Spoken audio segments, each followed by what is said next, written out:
October 7th. Oh, that's soon. Pretty exciting. Pretty exciting. Wonderful.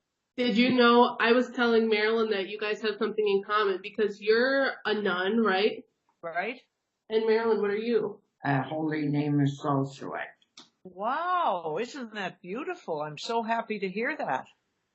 That's great. Oh, Yeah. Yeah. wonderful, wonderful. Good. So what can we do for you today? Well, we're going out later. Were we going to ask her some questions? I want to know, how do you like large? Oh my goodness, that's a good question.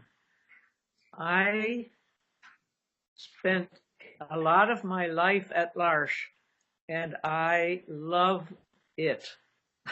I love L'Arche. It's been a beautiful place for me to live, a home and a place of belonging. So thank you for that question. It's a beautiful one. Okay.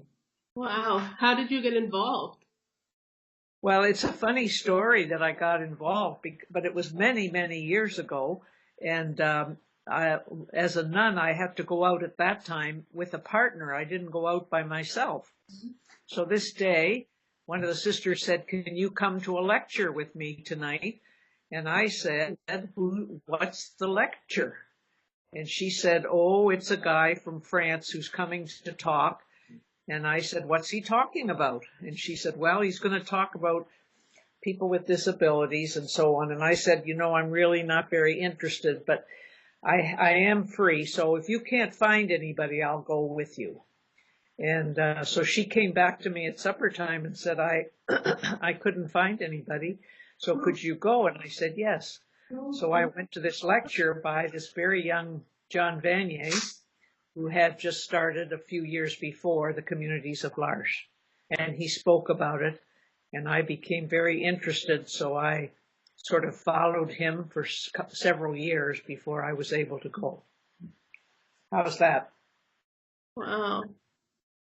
What do you think about that? That's good. So she's known about her since like the very beginning. Yeah, she was.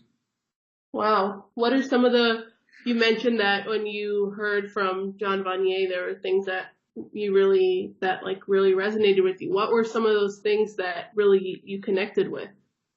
Well, I was in probably my mid-30s at that time.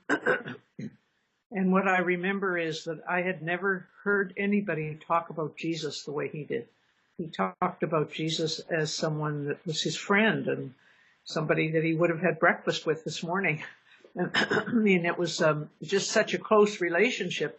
And nobody had ever told me anything like that before. And that's why I followed him around, because I wanted to hear more.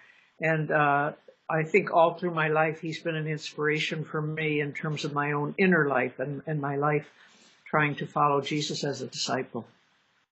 Wow. What do you think about that? That's good. Yeah. As your friend. Okay, that's good. Yeah.